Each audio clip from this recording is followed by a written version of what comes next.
Salut tout le monde, c'est PrimeFX et on se retrouve aujourd'hui pour un nouveau tuto PHP dans lequel je vais vous parler des fonctions.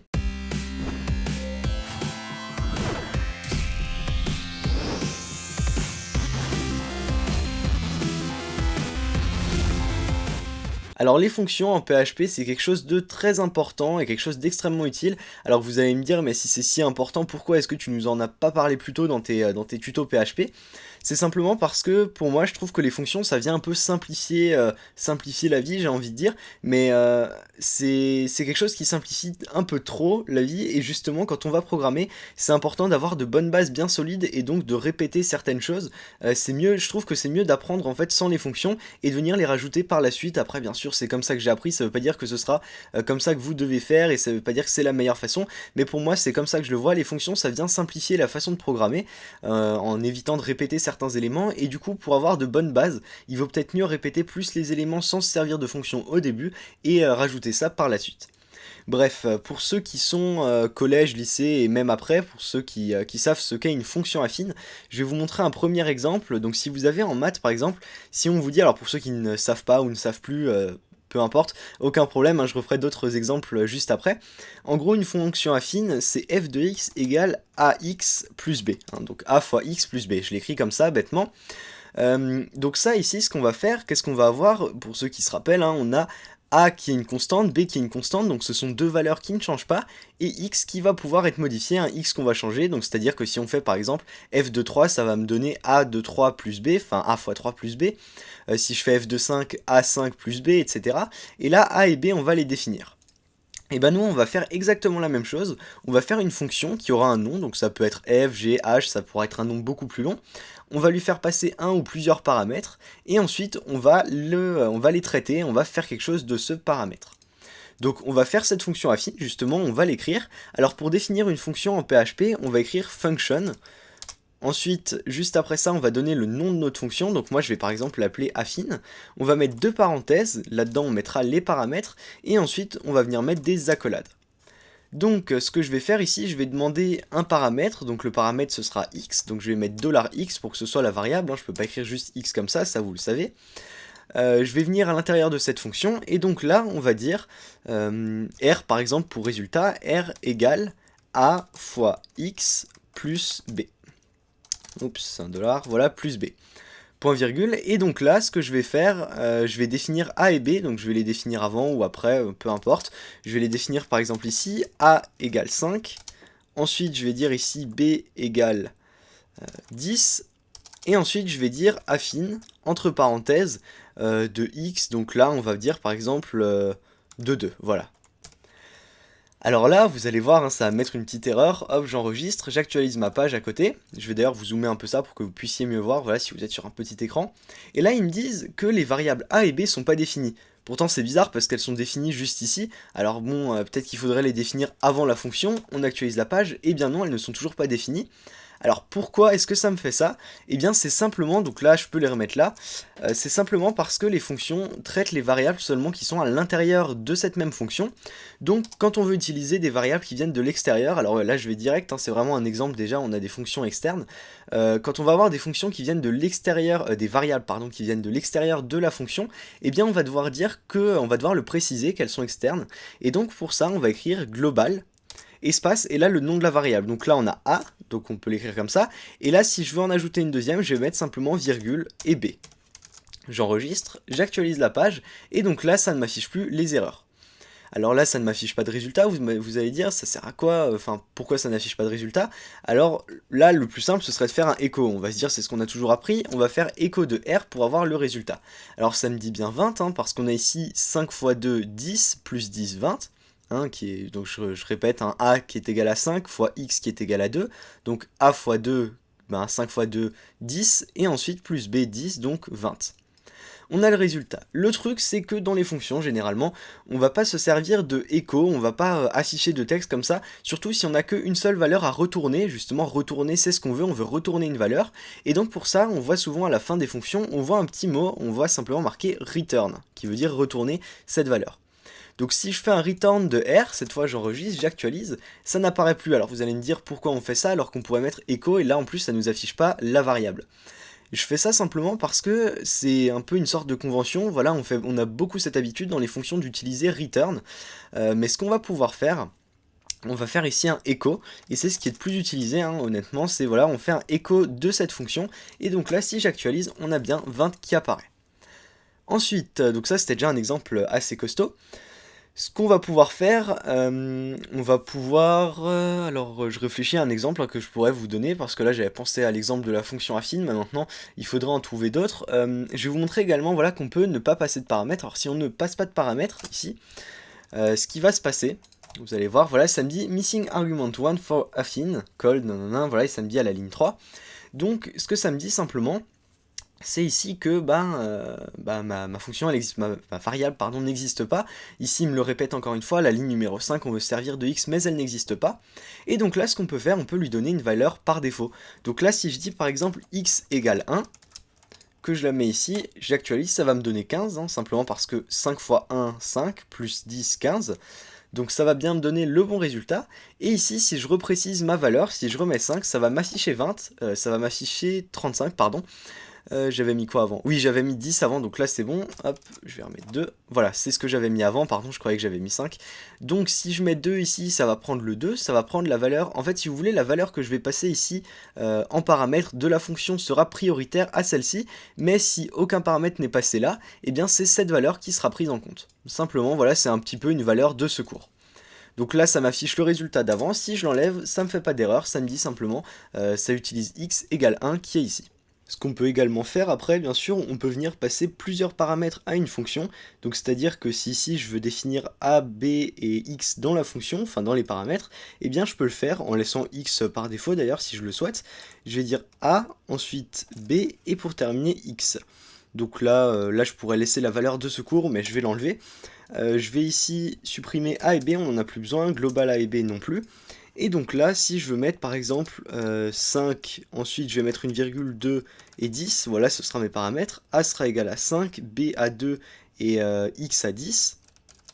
Voilà, et là on retrouve bien 52 parce que A est égal à 5, X à 10, donc 5 fois 10, 50, plus B qui est égal à 2, et ça fera 52. Ce qu'il faut juste savoir, c'est qu'on sépare ces multiples valeurs, ces multiples paramètres par des virgules, et si ça avait été des chaînes de caractères, on aurait simplement fait ça avec des guillemets. Voilà, je vais revenir là où on en était avant. Donc ça c'est pour le premier exemple, ça fait déjà un bon exemple, avec tout ce qu'on retrouve généralement dans les fonctions. Le global, là je vous l'ai montré parce que ça devient important à partir du moment où on veut faire des requêtes dans une fonction. Si on dit par exemple requête égale base de données, prepare, etc. Hop, prepare, 3 petits points. Je vais pas vous montrer d'exemple là, hein, j'ai pas prévu de table. Mais en gros, BDD ici va vous dire, bah c'est bien beau, mais BDD, moi ta base de données, je la connais pas, j'y ai pas accès, on est dans la fonction, on est à l'intérieur, là on sort pas de la fonction. Alors on va simplement lui préciser avant, global, BDD, et donc là on n'aura plus de problème par rapport à ça. Je le précise parce que quand j'ai commencé à me servir des fonctions et que je voulais faire des requêtes à l'intérieur, j'ai passé pas mal de temps à trouver qu'il fallait simplement définir la variable comme étant une variable globale. On va revenir sur ce qu'on avait avant, hein, donc je vais supprimer hop, tout ça, CTRL Z. Je vais vous montrer qu'il existe également d'autres fonctions, donc par exemple des fonctions toutes faites. Hein.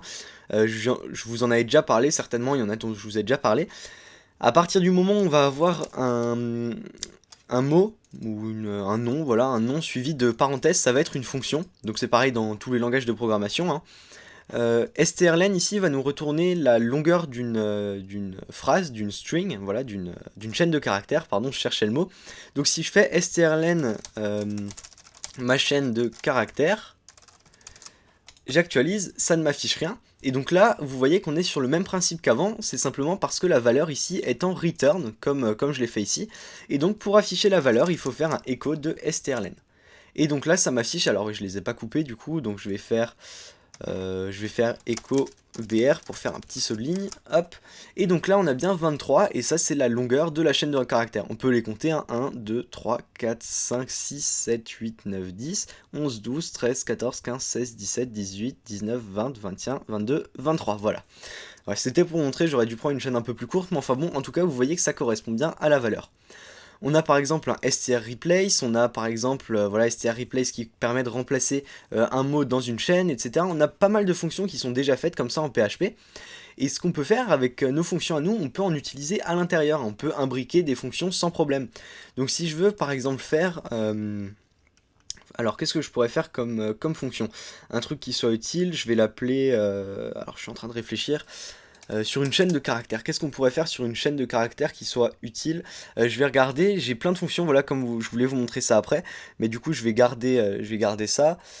Voilà, par exemple, une fonction, je viens d'y penser, une fonction avec l'âge. Alors on va dire âge égale 10, voilà, par exemple, on définit un âge, ça, je peux supprimer tout ça, on va dire majeur, mineur, voilà. Ouais, majeur, mineur, allez, on va l'appeler comme ça, majeur, mineur. Vous voyez que je mets un M majuscule ici, c'est aussi une petite convention, voilà, on met le premier mot en minuscule et tous les mots qui suivent, après si je rajoute un mot, autre mot, voilà, etc. On commencera par une majuscule pour s'y retrouver, mais c'est vraiment une convention, on peut très bien l'écrire autrement, on peut très bien l'écrire comme ça, ou avec un underscore, hein, ça change absolument rien. Donc là, ce que je vais faire...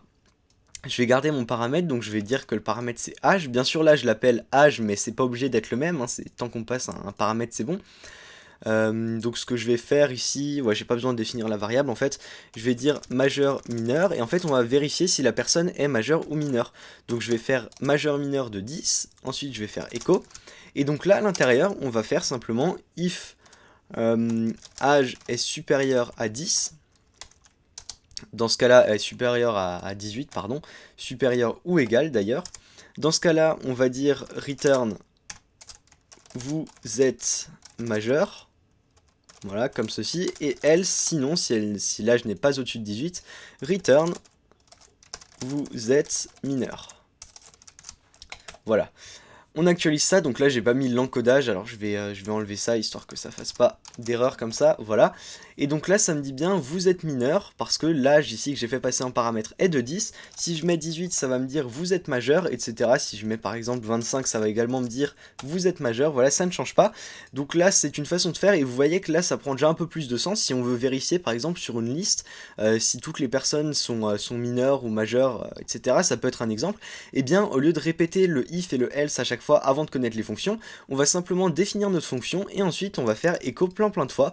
Donc ici je peux le recommencer, hein, je peux le faire avec autant de valeurs que je veux, une fonction je peux l'appeler autant de fois que je veux, 15, ensuite 27, ensuite 8 par exemple, et donc là à chaque fois entre je vais juste mettre un petit echo BR, histoire que ça revienne à la ligne, hop, comme ça, oups, voilà. Et donc là, ça me dit vous êtes majeur, mineur, majeur, mineur. Ici, majeur, majeur et mineur. Voilà, ça colle tout à fait. Donc là, je l'ai écrit comme ça avec deux returns différents. Hein. On pourrait très bien l'écrire avec une variable, par exemple variable R. Je me sers souvent de R pour résultat, R ou alors res, res comme ça.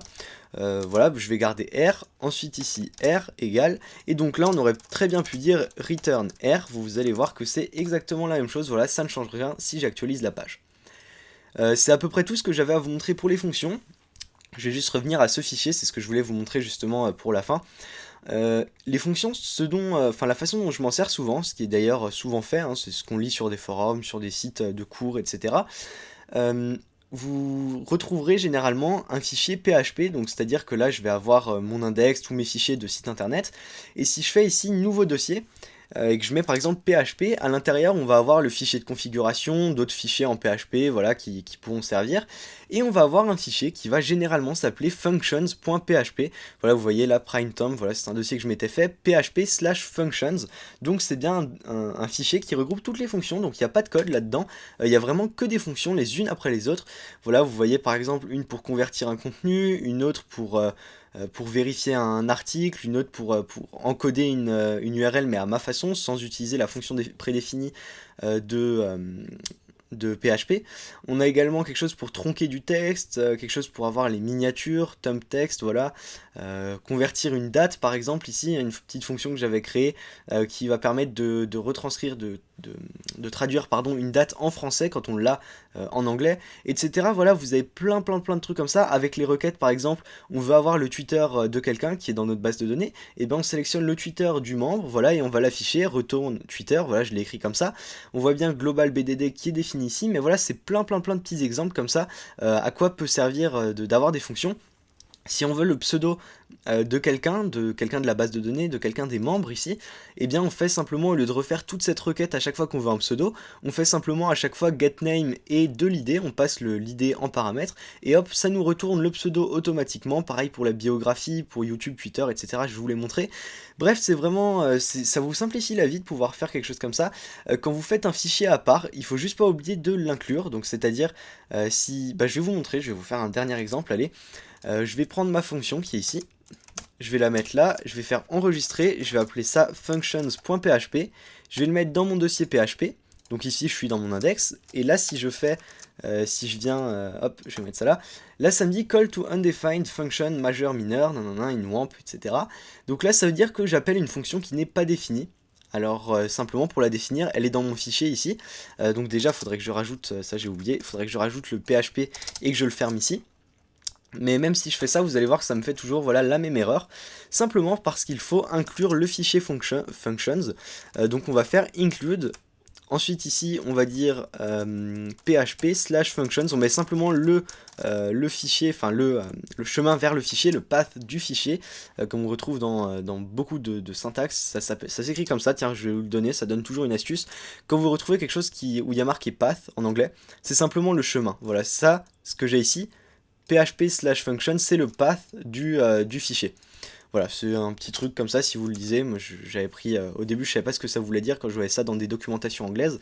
Bref, c'était une petite parenthèse, donc là maintenant que j'ai inclus mon fichier, je vais revenir là-dedans, et comme par magie, ça remarche. Alors, include, c'est une façon de le faire, include, on peut aussi le faire autrement, c'est require once, et comme ça va bien le dire, ça va bien demander à ce que le fichier soit présent, on sera certain qu'il soit là, et comme ça on est sûr que ça générera aucune erreur, et once simplement pour qu'il ne soit inclus qu'une seule fois dans notre code.